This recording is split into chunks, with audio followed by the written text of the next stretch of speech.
back sa The June Sambol Hub. Nandito kami ngayon sa napakagandang Pianic de Claudia para sa ating camping trip.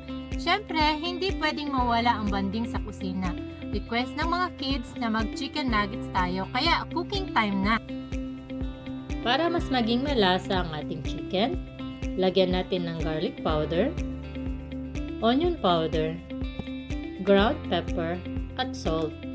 I-mix po natin ng maigi.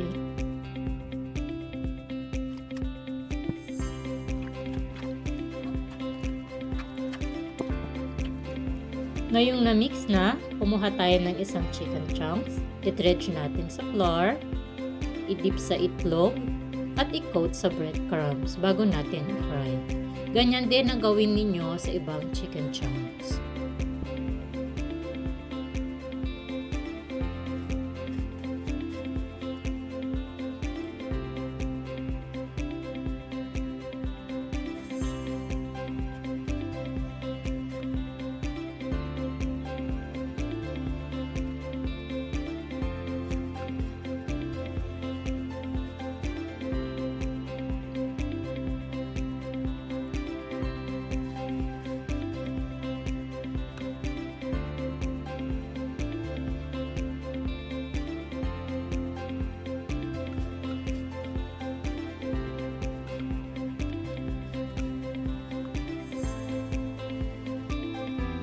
Piprito na po natin ang ating nagawang chicken nuggets.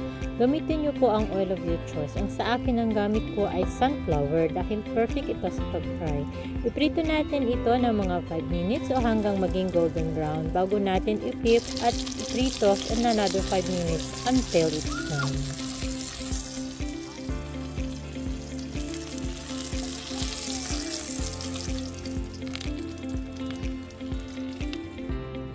At ito na po ang ating finished product na homemade chicken nuggets. So, tignan po natin yung ating chicken nuggets na ating niluto. Tignan nyo po. Oops, mainit. Tignan nyo po siya. Yan po, oh. Masarap po. Malambot siya. Spongy. Hindi parang mga binibila na matigas. Yan.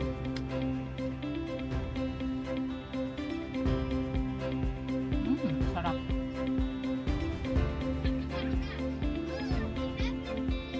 Maraming salamat po sa panunod sa ating camping adventure dito sa Pianic de Claudia. Kung nagustuhan nyo ang ating chicken nugget, please like, subscribe at share na rin sa inyong mga friends. Click the bell button para updated kayo sa susunod nating gala. Kita-kits po tayo sa susunod na video. God bless!